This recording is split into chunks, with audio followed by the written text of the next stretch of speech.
En juillet 2008 à Quimper, au Festival de Cornouailles, le brodeur styliste Pascal Jaouen présente un défilé de mode atypique. Sa collection librement inspirée du costume traditionnel breton joue ce soir-là à guichet fermé. De quoi nous donner envie de comprendre la richesse vestimentaire d'une culture et comment l'être et le paraître sont ici cousus ensemble.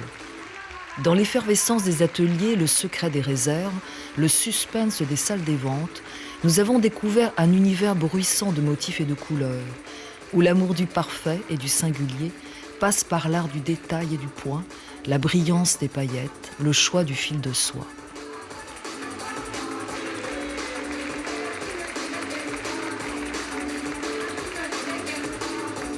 Bienvenue dans le monde du costume breton, l'ancien et le nouveau, et le très beau, toujours.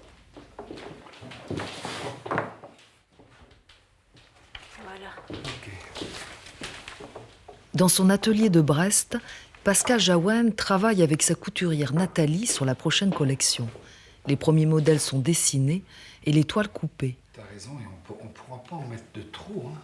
Sur un long manteau, des oiseaux brodés doivent trouver leur place. Moi, j'en aurais mis devant. Tu peux en mettre un par terre dans l'herbe. Non, j'ai pas envie.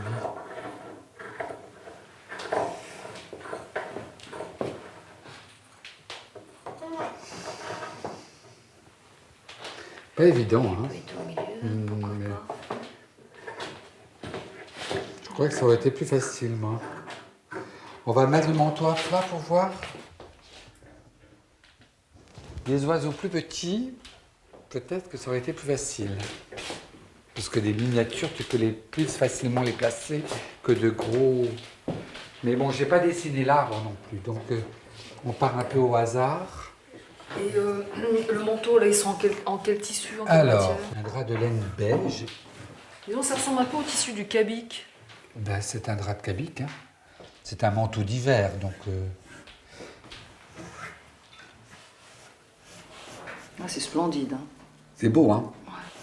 Eh bien, j'ai dessiné des oiseaux, parce que les oiseaux étaient symboliques chez nous aussi, sur les lits clos, sur les armoires, on offrait lors des mariages. Eh bien, il y avait un fronton où tu avais des oiseaux glasiques. Et donc, je me suis inspiré de ces armoires-là, je me suis inspiré de la broderie glasique, et on a associé à cette broderie, pour que ça fasse plus bijoux, eh bien, on a rapporté des petits cabochons, de la perle de rocaille, et ça donne cet effet-là, de la paillette. Hein.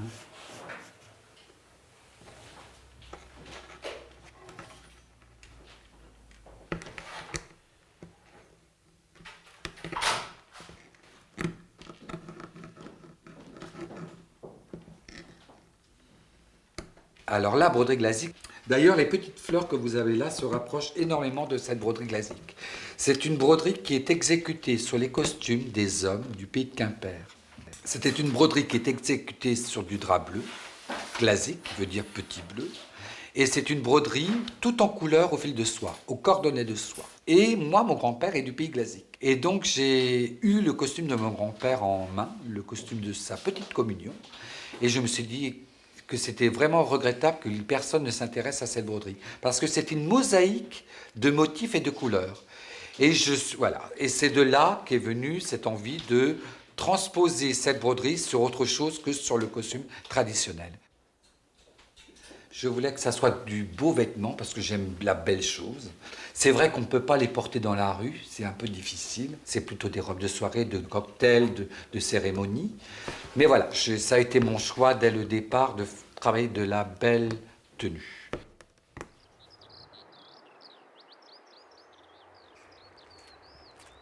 Nous retrouverons Pascal bientôt, mais Jean-Pierre Gonidec nous attend à Quimper.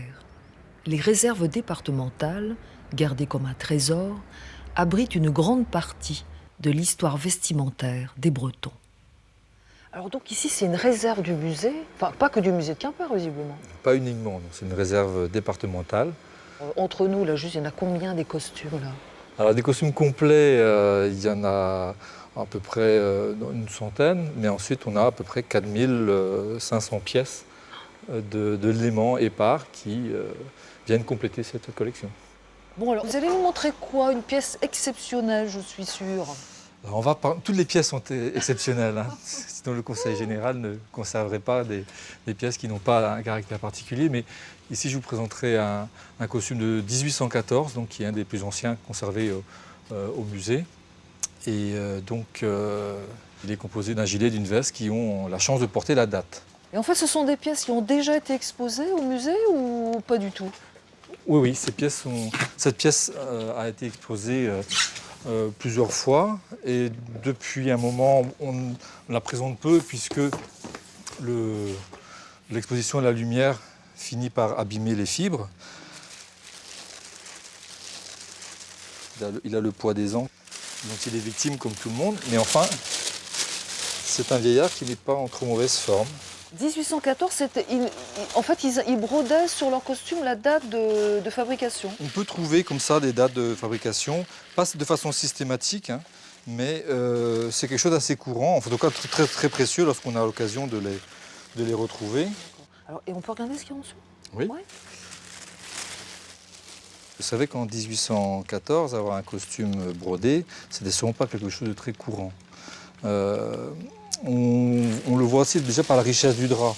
Hein, c'est un drap qui n'est pas fabriqué localement. Il était souvent importé de Montauban, avec ces séries de bas du gilet qui nous donnent l'impression d'avoir un premier gilet, un deuxième avec ces rayures, et ensuite un troisième qui est noir. En fait, l'ensemble est factice. Hein, il ne s'agit que d'un seul gilet. Ah oui, c'était pour tromper son monde, en fait. C'est aussi pour en étaler un peu plus. Je vois bien, d'accord. Alors, dans d'autres terroirs, dans le pays glazique notamment, à cette époque-là, on porte réellement 3 gilets les uns sur les autres. Et on découvre le bragou-bras. Le bragou-bras. Alors, on va essayer de tirer un peu sur les papiers.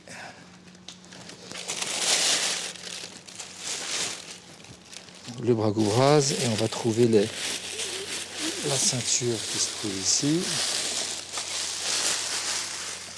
qui complète. Waouh, magnifique.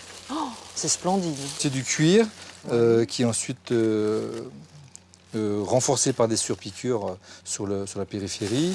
Et ensuite, vous avez une des extrémités qui est composée d'une pointe, dont le cuir est enchâssé entre 2 pièces de laiton, portant souvent la date. Il a ici également le nom de celui qui le portait. 1820. Et c'était un nommé Seznec qui la portait, cette ceinture. Et le but de cette ceinture n'est pas de maintenir le bragou, mais uniquement d'être un objet de décoration. Donc finalement, on n'en sort pas. C'est toujours vouloir être le plus beau de son village, quoi. Exactement, hein, on retrouve toujours cette envie de vouloir montrer qu'on est un petit peu, peut-être mieux que les autres, en tout cas d'un point de vue vestimentaire, pour ceux qui peuvent se l'offrir. Retour à l'atelier, où Pascal et Nathalie hésitent sur le choix d'un tissu pour une redingote masculine. C'est beau, hein? Ça, c'est quelle matière? C'est la duchesse. D'air. On n'a rien d'autre. Elle est servie pour... Bah, tu vois, ça se rapproche plus de ça. Tu trouves pas? Il n'y a pas de mauvais goût avec le bleu marine. T'es pas à moitié satisfaite, toi. Non, je réfléchis. Mais il a un effet violet qui me dérange un peu, moi. Hein? Oui. Un peu rose, là. Ouais, ça m'énerve, c'est ça.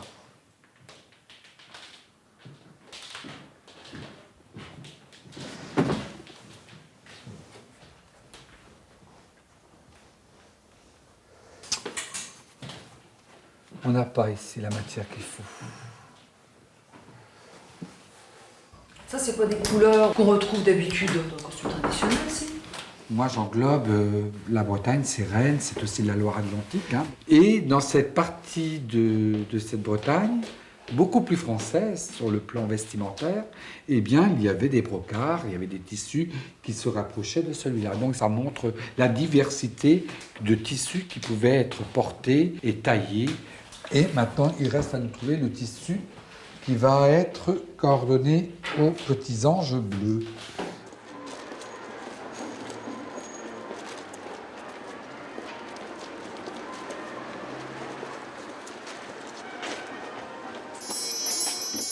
Bonjour, bonjour.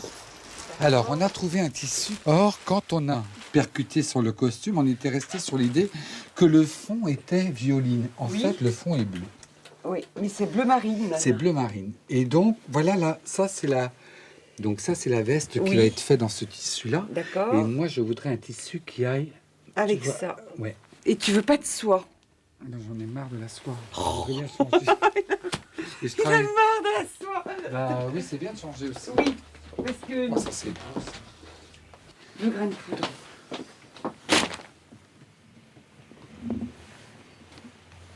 Il est trop foncé. Ouais, en plus, il faut qu'on tombe là-dessus. Il est quoi. trop foncé. C'est dommage. Ça, je pense à celui-là, qui est une laine. Qui est mieux comme couleur. Je préfère, moi. Voilà, C'est plus joli, quand même. c'est beaucoup plus joli. Et ça met plus celui-là en valeur. Bah oui, c'est plus chic. Ouais. Qu'est-ce qu'on pourrait mettre? Une couleur qui tranche complètement. Qui heurte les gens, en fait, mais qui soit Oui. de bon goût. Qu'est-ce qu'on pourrait mettre?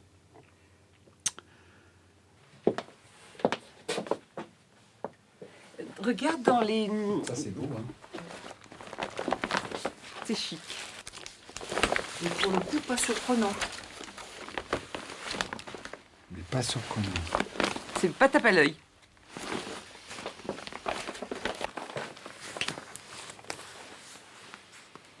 Donc, je préfère. C'est plus lumineux. Mm. Bon, allez, on va partir là-dessus. D'accord. Dis donc, je pense à un truc. La couleur qui est sur le mannequin, là. Un peu... Un peu violine. Ouais. Pour le coup, c'est plus surprenant que du jaune. Bah, le jaune, on va comme si on allait en dégradé. Voilà, c'est assorti, quoi. Voilà. Là, ça... Et si on... ça va être trop fort? Peut-être un peu, non? Peut-être pas. Ah oui. Il a plus beau reflet. J'aime mieux parce qu'il a un reflet bleu marine. Voilà, il a Il a un reflet. un reflet sombre. Ouais, Bon, 80 cm. ok. C'est fait. C'est vendu. C'est de la soie, non? Oui, c'est de la soie, oui. Mais plus belle. Autre On chose. retourne dans la soie, bah oui. Mais c'est ça, quand on nous dit on veut pas de soie. C'est vrai que la soie, c'est beau. Mais ça correspond à ce que tu fais, quoi. Ben oui. Voilà. C'est pour ça que Bernadette me demande à quand le prêt-à-porter. Mais le prêt-à-porter, tu mets pas des matières comme ça.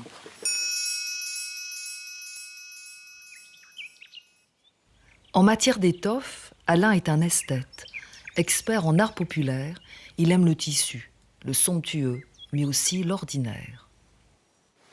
Le tablier, non, ça c'est un collectage. Il y a 30 ans de collecte de tabliers, de vêtements. Alors c'est mixte, hein. Il y a aussi bien travail qu'apparat fait. Mais bon, c'est sûr que le summum et le top, c'était quand même la soie. Ouais. Mais il y a eu une époque, je pourrais peut-être vous en montrer un, si je mets la main dessus, où il y a eu, vers 1820 certainement, quand même des beaux tabliers en laine tissée. Attendez, vous en avez combien? J'ai une soixantaine. Du plus simple au plus C'est beau, hein? sophistiqué? Ouais. Ouais, c'est magnifique. Alors, ce sont des tissages simples, hein, c'est-à-dire c'est uniquement des points toiles en général. Et la variation n'est obtenue qu'avec le changement de couleur. Mais comment vous savez tout ça, vous? Parce que je suis tisserand de métier Ah bon? au départ. Et j'ai fait une fixation là-dessus en me disant il faut les sauver. Il est temps de les... Sauvons le tablier. Il est temps de sauver le patrimoine vestimentaire, Ouais. Ah, c'est magnifique. qui était quand même assez peu considéré jusqu'il y a une trentaine d'années. Beaucoup de choses terminaient un peu dans les ronces et dans les machins au cours des fêtes. Hein. Bon, alors parmi tous les tabliers là, lequel vous préférez? Ah, je vais vous en montrer un qui est étonnant. Voilà, c'est très beau. Je trouve que c'est très beau, c'est très moderne comme. Vous voyez, on voit que c'est du lin. Vous voyez, la vibration du tissu. Vous voyez, ça c'est pas du chanvre, c'est du lin. Et c'est fait avec très peu de laine. Vous en avez qui étaient faits avec de la laine détricotée, de la laine grattée, Des fois, également, on utilisait tout dans les tissages comme ça. Bon, pas forcément toujours non plus les meilleures laines, des fois des laines de moindre qualité. Et ça donnait des fois des résultats intéressants. Voilà. Alors, ici, on a Ça, c'est du tissage bigoudin. Pardon.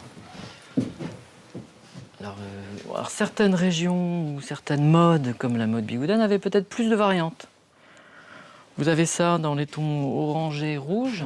on trouve un peu de broderie. Oui. Et ça, c'était pour aller travailler. Non, c'était quand même des beaux tabliers, hein, ça. Mais Tablier du dimanche. tablier du dimanche pour les grandes occasions.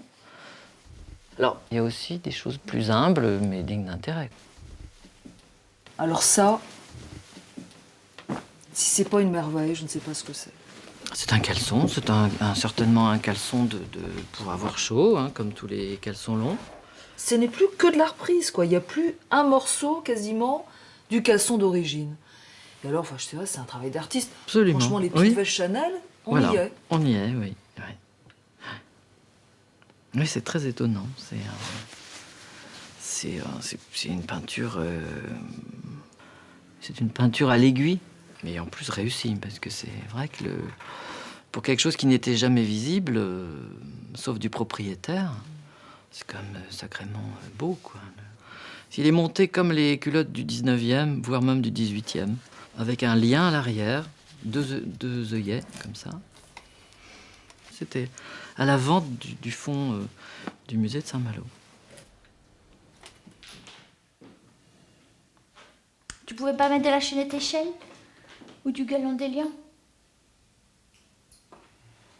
pour finir, par exemple un galon d'élian pour finir, pour aérer, alléger un petit Pascal s'est inspiré pour une veste de tailleur de l'ornementation d'une poche d'un vêtement de Pontivy.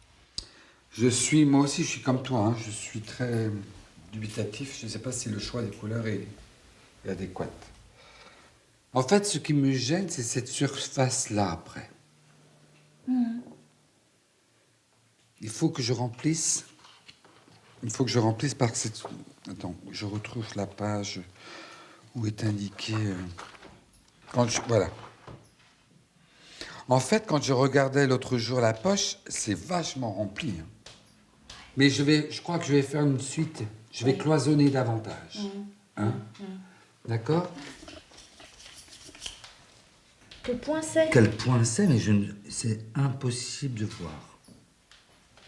Mais les brodeurs du 19e Notamment ont des secrets parfois celui-là. indéchiffrables. À mon avis, c'est un point de deuil. Oui. Je pensais à Plougastel, mais c'est pas... Ou un galon de Plougastel. Mais c'est pas beau, donc je vais pas le faire.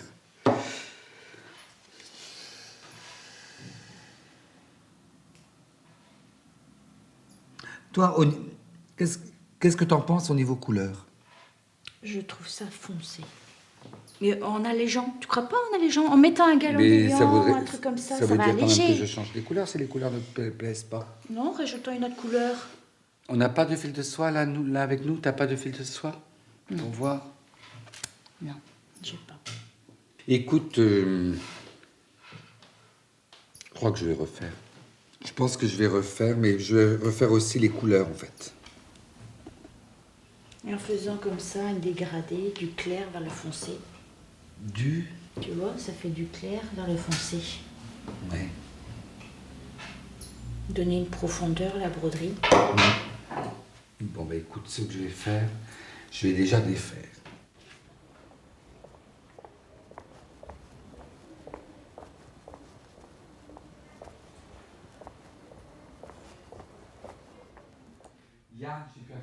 L'atelier de couture est à Brest, mais le fief des brodeurs de Pascal est à Quimper.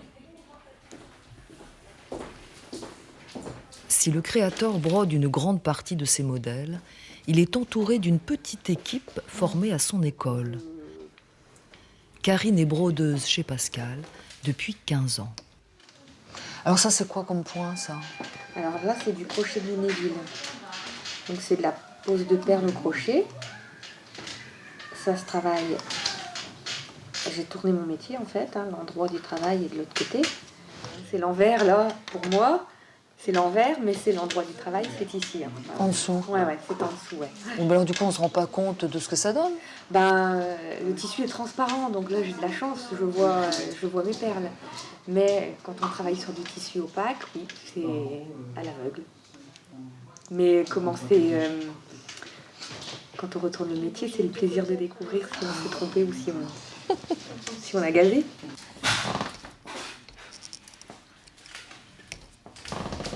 Voilà. Super. Voilà. Là, dans cette pièce-là, c'est quoi la chose la plus difficile à réaliser? La plus difficile, je pense que c'est les poses de paillettes. Hein, les toutes petites, là.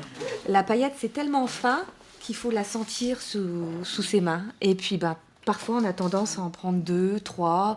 Et puis, elles sont tellement petites que vraiment, on les sent pas vraiment dans les doigts, quoi. Donc, ce qui est sympa, c'est de pouvoir changer de perles, de matière, jouer avec les couleurs aussi. Et ça, c'est ça le plus sympa aussi. Là, par exemple, je sens une belle erreur là. En touchant au travail.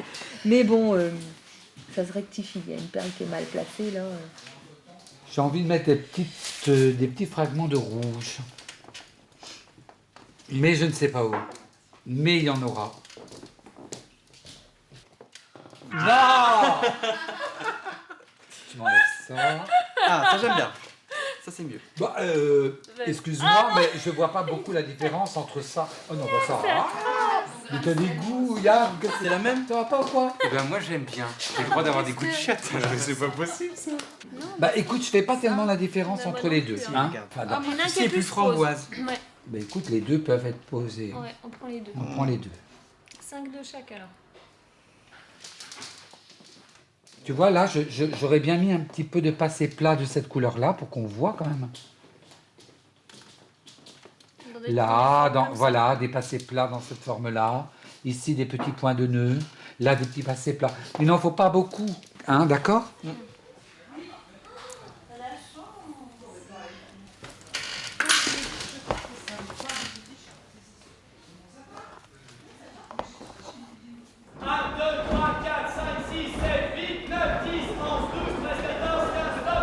Les cercles celtiques font un travail immense pour la pérennité des costumes. Moi, il y a le galon qui est complètement glissé dessous. Défiler et danser suppose création et entretien. Karine et Yann, 2 brodeurs de Pascal, font partie du cercle des Éostiguettes, les rossignols du Stangala, à Quimper. Un cercle né en 1948. Mais ça doit faire étrange de faire des costumes et de ne pas pouvoir les porter. Karine, toi qui es une ancienne danseuse, ça fait un peu mal au cœur, non? J'ai dansé, donc je sais ce que c'est que porter un costume. Mais vu le travail de recherche que l'on a fait sur les costumes et le temps que ça nous a pris, l'intensité qu'on a mis, puis le cœur qu'on y a mis, voir le costume porté, c'est une émotion très forte aussi. Ouais. Et ça n'a pas de prix. Et ce qui était intéressant, c'était de retrouver comment les anciens avaient brodé ces vieux points qu'on ne connaissait plus, qu'on ne savait plus comment reprendre. Donc il a fallu regarder vraiment avec précision, quitte à, sur des pièces vraiment abîmées, défaire quelques points pour voir comment ça avait été fait. Ouais. Donc c'était vraiment partir à l'aventure. Là, on était pas des explorateurs, mais c'était un petit peu comme des trésors, des choses qu'on ne connaissait pas, des nouveautés, des nouvelles couleurs. C'était vraiment intéressant à ce niveau-là, vraiment. Ouais. Là, en gros, il y a combien d'années de costumes? Pas beaucoup. Là, en fait, il y a principalement les costumes qui sont portés depuis les années 2000, on va dire. Hein. Les autres costumes, en fait, sont ramassés en malle. Sauf le costume emblématique du pays Glazik et du groupe, qui est le costume perlé. Ce qu'on appelle le costume perlé, qui est de 1900-1910. Et ça, c'est le premier costume? C'est... disons que avant, c'était le costume que toutes les filles voulaient porter, parce que ça voulait dire que on avait atteint un objectif qui était d'être une danseuse, voilà. D'accord. Une danseuse. Bon, c'était une récompense. C'était une sacrée récompense, voilà. Et puis bon, mine de rien, il est sur fond noir autrement. Ça brille, ça a un autre charme. Hein. C'était le costume bling-bling de l'époque. Ouais.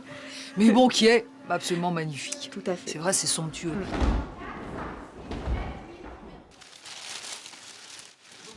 Les broderies du prochain défilé sont en partie terminées, bien à l'abri dans des papiers de soie, dans l'attente de se retrouver sur une manche ou une chute de rein.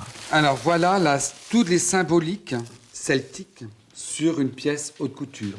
Voilà la broderie haute couture. Quand on parle de la broderie haute couture, c'est la fixation de perles, de paillettes faites au crochet. Alors là, ici, on voit la corne de bélier, hein, donc c'est 2 cercles, plus l'arc.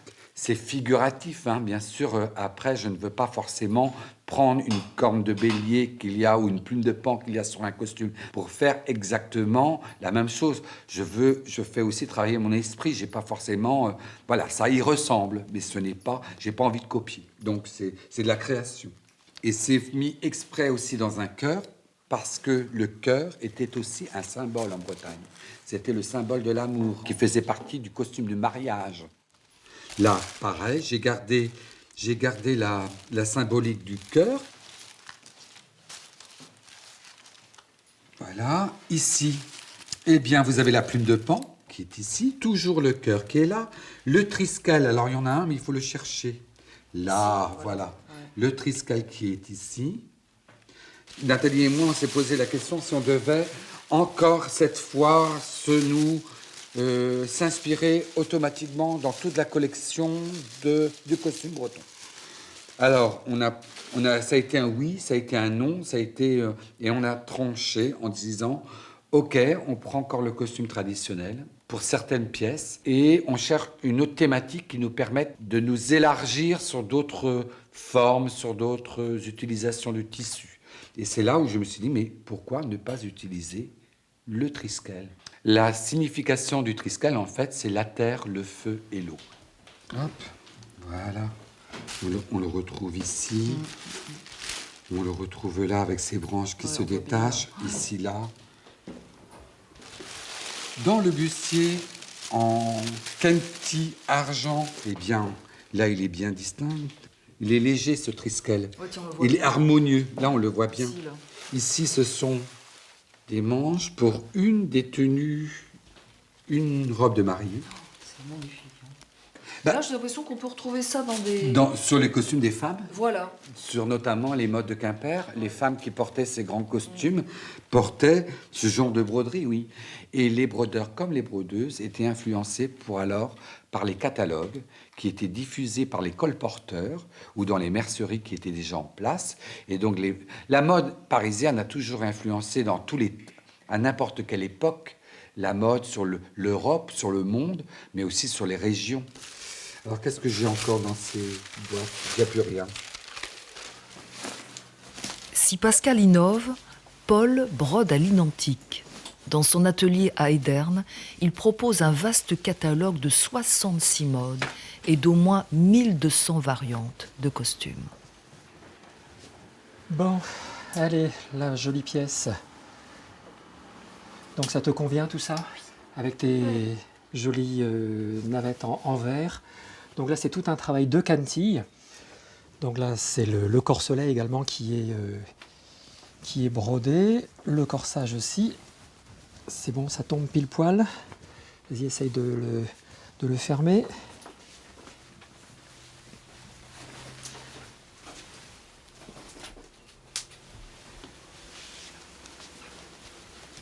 Non, c'est très...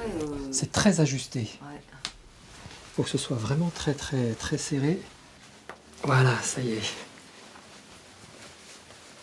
Donc après le corselet. Alors ça, c'est combien d'heures de travail, Paul? Enfin, moi je parle que de la broderie, hein, puisque c'est une couturière qui fait la taille et le montage.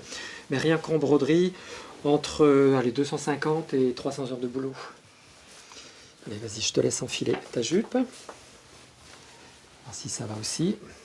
Là, ça va derrière, du coup. Mais en même temps, j'imagine que c'est pas tous les jours non plus que des jeunes femmes viennent te demander de leur faire des costumes. Non, heureusement d'ailleurs, parce que je pourrais pas, parce que ça demande quand même pas mal de temps. Ça demande pas mal de temps. Donc le motif, autrement c'est brodé tout autour aussi. Maintenant on va le tablier. Alors Émilie, c'est toi qui as décidé un jour de te faire ce costume? Oui, j'ai demandé ça en fait comme cadeau pour mes 18 ans à toute ma famille. Et du coup je l'ai eu comme cadeau. Et c'est moi qui ai choisi les motifs aussi. Voilà, oui. Bon, la coupe, on savait, puisque c'est une mode du début du siècle. C'est une encolure ronde, il n'y a pas de col, puisqu'il y a un tour de cou à la place. Je te laisse donc en mettre fait, la c'est un coiffe. costume unique, parfaitement original. Tout à fait. Juste pour Émilie et pas pour une autre. Voilà, exactement. C'est presque frustrant de ne pas le mettre finalement très très souvent. Voilà, oui. Oui, mais justement, quand on le met, après, on est vraiment heureux. On a hâte de le mettre. J'ai hâte à cet été déjà pour le mettre. Que le spectacle commence. Et pour danser, ça va, c'est pas trop encombrant? C'est lourd. Arrivé à un moment, ça devient lourd, mais bon, on fait avec. Oh la vache, ça avait été dur. Hein. Et pourquoi? Parce qu'il y avait On des trouvait difficultés. pas, on trouvait pas. Premiers essayages à Brest, à quelques semaines du défilé. Comment vous trouvez les filles? Hein, c'est beau ça. Ouais, c'est très beau ça. Par contre, je voudrais bien voir le bouton. Ouais, mais j'ai juste un truc qui me gêne devant. Ah bon? J'ai un pli devant et j'essaie de voir si je peux le basculer. C'est inspiré du brago-bras, du pantalon large des hommes.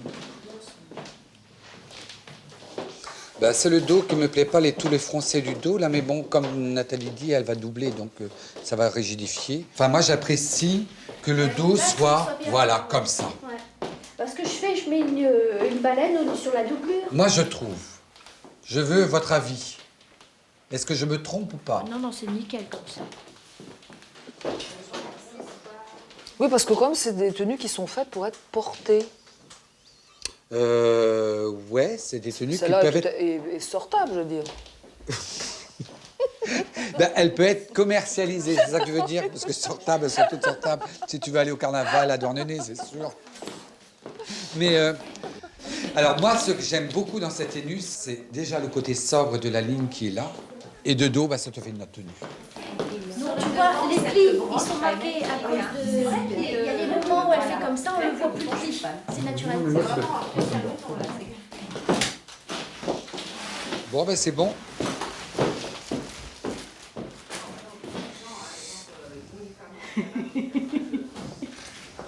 Pour ces ça va être pareil aussi. Attends, je vais juste soulever un petit peu pour... Ouais, non, je préfère. Je préfère. Viens voir ici, Nathalie, pour voir. Regarde, tu vois, regarde. Là, tu l'as pas. Ouais. Et tu vois, avec le petit flou le petit flou de l'organza qui passe dessous, là. Moi, je trouve ça plus raffiné. Trois... Ouais, c'est joli, moi, je trouve. C'est joli en dessous. C'est beau. Non, mais c'est vrai que c'est beau. C'est beau, le flou dessous. On dirait un petit nuage. Juste la petite dentelle qui revient. Oui. C'est plus coco, moi. C'est plus raffiné. Le cercle de l'Armor-Plage dansera pour le défilé de Pascal. Comme dans beaucoup de cercles, ce sont les mères et les épouses qui confectionnent les costumes. Marlène Le Kerler connaît parfaitement le vestiaire morbihanais. Donc là, on est en train de refaire toutes les camisoles. Ça, c'est pour homme, ça? Ah non, c'est une femme. C'est une camisole de femme. À Lorient, on n'avait pas beaucoup de broderie, mais on avait ce point-là qui était fait sur les camisoles. Et donc, c'est un point qui ressemble un petit peu au drain pesquette qui est fait dans le pays Bigoudin. Donc, ce petit point-là, c'est spécifique au pays de Lorient. Donc, on a ça sur la camisole, sur la pèlerine et puis sur les manches. Bon, très bien. Voilà, donc ça, c'est le camisole. Pour les camisoles, on a aussi nos fameux costumes blancs qu'on va sortir cette année. C'est de la broderie anglaise. C'est quoi l'histoire de ce costume blanc qui est... Alors, c'est le costume porté, mais tiens, quelqu'un veut me sortir le vieux costume? C'était porté pour les cérémonies, pour les filles qui portaient la statue de la Vierge. Voilà, ça c'est l'ancien, donc il date les années 1915. Il est un peu... il est dans le jus. Hein. Voilà. Ah oui, c'est beau. Hein. Voilà. Donc on l'a refait à l'identique. Alors, qui faisait ça à l'époque? des couturières. Donc il y avait des couturières à domicile, à passer dans les fermes, et puis il y avait des couturières chez elles, dans le bourg, il y avait des couturières. Mais dans les fermes, de toute façon, les couturières venaient avec leur machine, et puis s'installaient pendant 2 ou 3 jours à la ferme. Et vous pensez qu'il y a encore beaucoup de costumes comme ça? Les gens gardent leurs costumes Je suis sûre que c'est plein les armoires. Et ça va sortir bientôt, là. Parce qu'il y a une nouvelle génération qui ne vont pas garder. Parce qu'il y a encore une génération qui garde, et puis je pense que là encore, il y a des choses qui vont sortir. On voit bien sur eBay, ça explose. L'Internet, c'est bien joli, mais rien ne remplace l'enthousiasme d'une salle des ventes. Les amateurs de costumes bretons viennent tous les ans au début de l'été à Douarnenez. On y retrouve de vieilles connaissances, Alain Lebert, notre expert en art populaire, et Jean-Pierre Gonidec, sorti de sa réserve en visiteur. La pièce très attendue de cette année est un pourpoint de 1811. Qu'est-ce qui vous semble particulièrement intéressant? Il y a vraiment beaucoup de choses. Alors forcément, en costume, alors on va limiter en costume. Voilà. Voilà. Et bien en costume, c'est vrai que le pourpoint qui est devant nous, là, le fameux pourpoint de 1811, alors il grille de 3 ans la politesse à un costume bigoudin du musée Le Breton, qui est daté de 1814, lui. Alors c'est vexant. On avait eu l'occasion de voir. Voilà. Oui. Non, c'est au contraire, c'est enthousiasmant. C'est super petit comme taille, c'est pour un enfant. Non, pour un adulte. Mais c'est vrai qu'à l'époque, ils n'étaient pas très, très grands. Il y avait des histoires de nourriture, aussi d'hygiène de vie, de possibilités, tout simplement. C'est aussi global pour tout l'ensemble de la population, pas uniquement la population paysanne. À présenter le 45. Il s'agit d'un gilet d'homme brodé et il est de la région du Faouet. Donc nous démarrons tout de suite à 300 €, nous avons preneur. 300, 320, 350 et 380 tout de suite pour les ordres. 400 derrière moi au téléphone. Il n'y a pas 420 ailleurs, non. 400 €, c'est adjugé au téléphone. Au numéro 46, voilà. On vous présente un gilet bigoudin, fin du 19e, et on va démarrer à 300 €. Voilà, preneur également à 300, 320, 350, 380 en fond de salle. Qui met 400, à 380 nous sommes, c'est vu. 380 adjugé devant le buffet. À 80 € nous sommes, et pas 90 ailleurs, cette jolie veste, sans regret. 80 c'est l'ordre 4 également. 250 nous sommes. À 250 € on va adjuger. 250 adjugé alors 84 sur ordre ferme. Au numéro 59, il s'agit donc de la couverture du catalogue. C'est exceptionnel. Ce sera le vêtement le plus ancien daté, connu sur la Bretagne. Il s'agit d'un habit porté dans la région de Noyal-Pontivy. Et nous démarrons tout de suite à 1200 €, nous avons preneur. Et 1800 tout de suite aussi pour les ordres fermes. 1800, 2000 derrière moi. 2000 € nous sommes, est-ce que vous suivez? 2100, 2200 en salle, 2500 en ordre ferme, 2600 en salle. 2800 derrière, 3000 en salle, 3200 sur ordre ferme, 3500, 3800, 4000, 4200, 4400, 4500, 4600, 4800, pas moi, 4800, à 4800, c'est vu, 5000, oui. À 5000 €, c'est en salle. 15 minutes de conversation téléphonique avec un acheteur à l'étranger, autant dire une éternité. Désolé, hein. Très occupé, c'est un ordre ferme, mais comme c'est monté haut, on est obligé de le rappeler. Voilà. Oui, je suis désolé, on vous fait patienter 2 secondes. J'ai passé par un secrétaire. Et en plus, ça part à l'étranger. Et c'est un Français. C'est un Français. C'est un Français. C'est un Français. Ok, nous suivons. Allez, on suit. Voilà. 5200, désolé. 5300 en salle. 5500. 5500. 5600. 5800. 5800. 5900. 5900. 6000. 6000. Je lui laisse. À 6000 € nous sommes. Nous sommes à 6000 € sur une ligne téléphonique. C'est lui toujours pas? Non, à 6000 € c'est derrière moi. C'est lui à 6000 €. À 6000 € nous sommes. Je vais adjuger à 6000 sans regret. Adjuger 6000 € sur un téléphone. Donc ça reste en France et ça sera offert à un musée. Voilà. Ordre 114. 60. Vérifiez vos collants, les filles. N'oubliez pas de mettre vos collants qui correspondent à vos tenues. Tout est là. Avant-première sur invitation dans les salons de la préfecture à Quimper. Pascal Jaouen présente les premiers modèles du défilé 2010. Pas du tout, pas du tout. Je pourrais vous montrer à travers toute la collection qui est là présentée aujourd'hui. Normalement, il doit y avoir un trou. Il en manque un normalement. Ah, non. Il manque une feuille là. Je sais, il y en avait une avant. C'était ça. Ouais, c'était juste là. Oh, j'avais laissé les fils pourtant. Ah, alors si t'en as une derrière là. Mais vous savez qu'on est à une demi-heure là? Merci Bernadette de nous le rappeler. C'est gentil.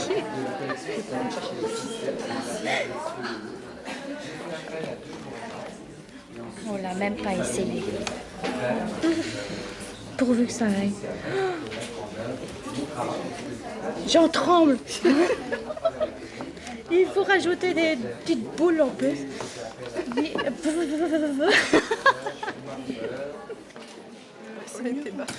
non, avec ma chemise, j'ai l'impression qu'elle sort. C'est mieux rentrer à l'intérieur? Oui. Oui.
C'est grâce à elle aussi.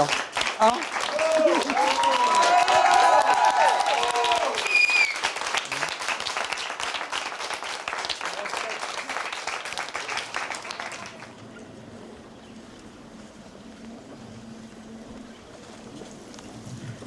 Il y a longtemps que les pèlerins ne viennent plus par la mer ou à pied au pardon de Sainte-Anne. Mais 450 personnes en costume vont monter la dune en procession, portant les bannières de leur paroisse. Le seul jour de l'année pour beaucoup, où le costume de famille sort prendre l'air de la mer toute proche.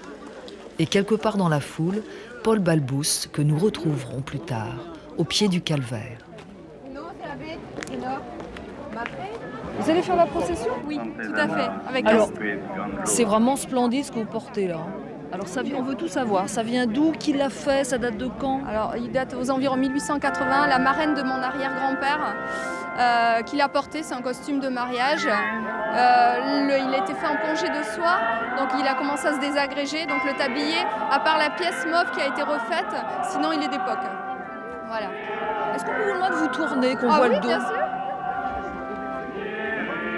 C'est splendide.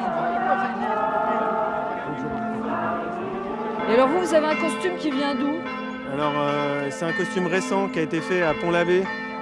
C'est un brodé machine, c'est pas un brodé main, il est très récent celui-là. Il a été fait par monsieur Dominor à Pont-l'Abbé. Lui, il a un costume ancien. Et vous l'avez vu comment ce costume? Je l'ai acheté. Dans une vente aux enchères ou dans... Oui, dans une vente aux enchères, oui. Pour faire le pardon justement, pour qu'il ait un costume à sa taille.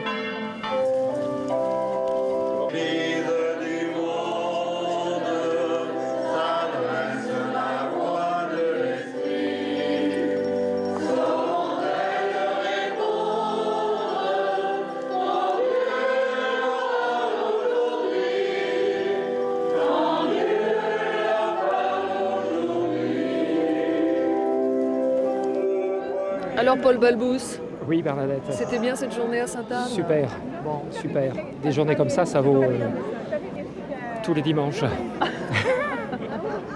Puis c'est un grand plaisir parce que ça me permet de voir un petit peu tout ce que j'ai fait. Comme il y a pas mal de costumes qui faisaient la procession aujourd'hui, des bannières aussi que j'ai restaurées, donc ça fait toujours plaisir de voir ça et on s'aperçoit qu'on a fait un travail immense et tout ça petit à petit, heure par heure, minute par minute, tranquillement dans l'atelier de la maison. Et c'est vrai, c'est un grand plaisir. Il y a quelque chose qui passe à travers les générations aussi, je crois, dans l'esprit des gens qui portent leur costume. Même quand ils sont tout jeunes ici, je crois qu'ils sont fiers de le porter. Il suffit de les regarder tout simplement. Ils ont une autre allure quand ils ont le costume sur le dos que lorsqu'ils sont en kishker, comme on dit, en tenue de ville, quoi.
Festival de Cornouailles 2010.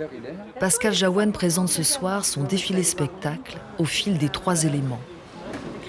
C'est ici que s'achève notre voyage, au pays du costume breton, l'ancien et le nouveau, et le très beau, toujours. Un dernier mot avec les danseurs du cercle de l'Armor-Plage, fébriles comme nous tous, comme il se doit. De votre tenue traditionnelle du cercle de l'Armor, là, il n'y a rien du tout, là. Absolument rien. Si, les chaussures. Et les chaussettes. C'est tout. Et qu'est-ce que ça change après concrètement quand vous dansez? Au niveau du maintien déjà, bon là, on a une jupe. On va pas tenir de la même façon. On va essayer d'être un peu plus mal peut-être aussi. Du coup pour enlever ce côté peut-être féminin entre guillemets. Et sinon, le reste, si on a une veste avec un col assez haut, du coup là c'est vrai que là le port, d'habitude on essaie d'être assez droit, mais là du coup le port c'est vrai qu'il doit vraiment être très droit. Donc c'est ta main que j'ai sur la hanche? Oui, c'est ma main que tu as sur la hanche. Et sur là c'est la main de Pascal. Et là c'est la main de Mick, c'est ça? Oui. Très bien les petits points bleus comme il faut là. Pour la en bas ou pas? dextérité. Ça... C'est beau ça. Je vais réussir à faire culotte en fait. Je ferai des En fait, tu gênes.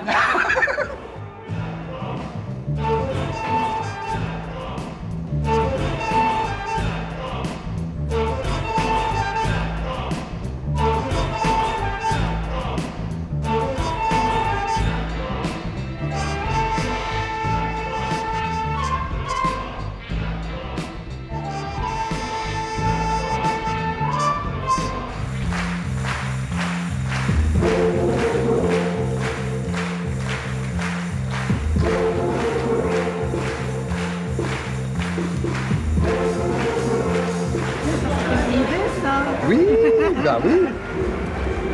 Très bien. Et on avait dit qu'on mettrait le petit bijou, tu veux? Je sais pas. Oui, ça serait plus joli.